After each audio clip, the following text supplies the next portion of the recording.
Breaking news as the year of anime decks continues in Yu-Gi-Oh! Duel Links. We've seen anime archetypes and cards rise to prevalence all year long, with decks like Harpies, Synchron's, and now Resonators making a splash to varying degrees. And now, with some of the latest leaked information, I can confirm that the next archetype to get a boost in Duel Links is none other than Gaia the Fierce Knight. Stay tuned, because I've got everything you need to know about the newly leaked Structure Deck EX Rise of Gaia.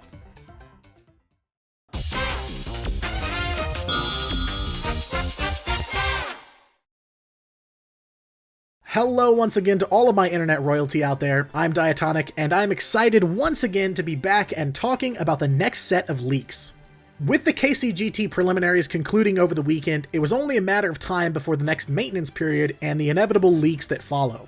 While I'm sure many of you were expecting a new set of leaks, I'm not entirely sure this is what you were thinking we'd see so soon after the last Structure Deck EX, Stardust Nexus. Whether Konami felt Stardust Nexus was lackluster, or they're trying to make up for lost time for the delay between structures, is up in the air. But what we do know is that the release of Rise of Gaia will give us some new support for Gaia the Fierce Knight in the form of a few new cards, as well as a brand new Gaia-centric skill. Nostalgia is, of course, a big seller when it comes to the Yu-Gi-Oh! Trading card game, and from what we've seen released this year, it seems that Konami feels the exact same way about Duel Links. Speaking as someone who came from the early 2000s Playground meta and is extremely familiar with Gaia the Fierce Knight, I'm obviously excited for something like this. Gaia definitely isn't the first card that comes to mind for a swath of new support, but hey, this should be interesting. As always, be sure to leave a like and let me know that you're hyped for the deck, and hit subscribe so you don't miss info like this in the future. I've also got all kinds of other Duel Links content, such as my History of Duel Links series, which I highly recommend. Alright, without further ado, let's get going. First up, let's talk about the new skill, the Dragon Knight's Path. Once per duel, you can return a card from your hand to your deck, then place a Galloping Gaia field spell from your deck onto the board, which we'll talk about shortly. Then, you can only special summon these monsters until the end of your next turn. Fusions that require Gaia the Fierce Knight as a material, Gaia the Fierce Knight monsters, Blackluster Soldier monsters, and level 5 Dragon-type monsters. Your deck needs at least 8 Gaia the Fierce Knight or level 5 Dragon monsters to use it. So again, we're seeing another one of these archetype-centric skills being released. These have gained a ton of traction lately, and I'm not shocked at all to see another released for this new structure deck. Now, unfortunately, it seems like we don't have a full list of what's in the structure just yet, but I can at least show you some of the new cards that we know are coming. I'll start off with the field spell Galloping Gaia, since I just mentioned it. During the battle phase, if you've got Gaia the Dragon Champion in one of your monster zones, your opponent cannot activate cards or effects. Also, once per turn, it allows you to reveal a Gaia the Fierce Knight in your hand to search your deck for a level 5 dragon monster, or vice versa. So essentially, it's a fusion fixer, and a pretty easy one to use if you've got the Dragon Knight's Path skill. Fusion can be a little tricky in terms of consistency, but this card aims to try and clear all that up. Next up, let's touch on the fusion monster that seems to be the cover card for the structure deck, Gaia the Magical Knight of Dragons. To summon him, you'll need a Gaia the Fierce Knight monster and a level 5 dragon for fusion materials. Its name becomes Gaia the Dragon Champion once it hits the field, and it has a couple of different effects. First, you can make it lose 2600 attack to destroy another card. It's a quick effect, but it needs to be used during the main phase. Its other effect is that when it destroys an opponent's monster in combat, you can have it gain 2600 attack. So it can either become a huge beat stick, or be used as an engine to destroy your opponent's cards. You could even reset his attack during the battle phase with a card like Gaia the Fierce Knight Origin, which you can banish from the grave to make him go back to his original 2600 attack. Next, we've got Gaia the Magical Knight, a monster that's always treated as a Gaia the Fierce Knight card. Like many other Gaia cards, he's a 2300 attack monster that can normal summon himself without tributing. If you either don't have any monsters, or your opponent has a monster with 2300 or more attack, which I'd say nowadays is a fairly common occurrence. He also lets you special summon a level 5 dragon from your hand or grave when he's normal or special summoned.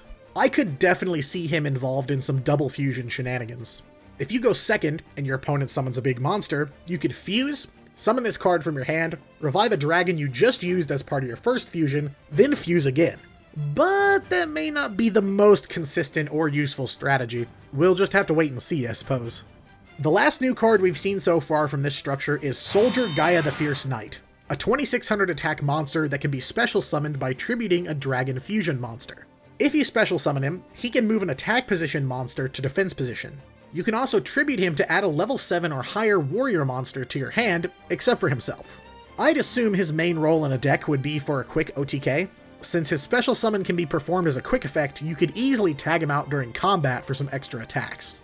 And that's all we know for now. No sign of Spiral Fusion, and no clue what the rest of the structure will bring us. This leaves us with the question of, what's in the next box? Will we see more Gaia support in the form of cards like Spiral Fusion, the Curse of Dragon retrain that lets you search for Gaia-related spells and traps?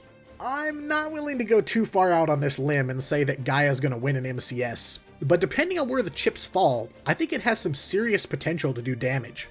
But what do you think? Does it bring dishonor to the title of Structure Deck EX, or do you see some kind of hidden potential here? Let me know in the comments down below. I try to stay pretty active with the discussion.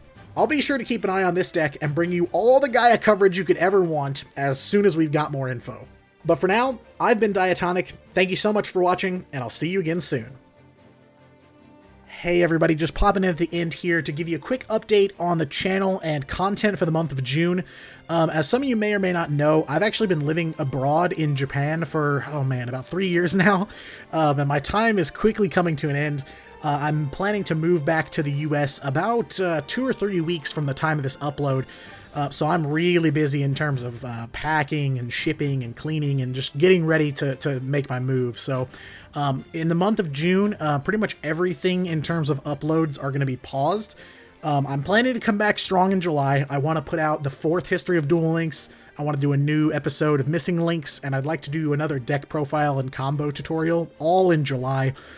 So just hang in there. I appreciate all of your support. There's been some real traction lately on the channel. Some videos have gotten a lot of views recently, which I love to see it. So hang in there for just a few more weeks here, and there will be a steady flow of content coming your way very shortly. So thanks again, everybody. I appreciate you watching this one and for all of your support on the channel so far.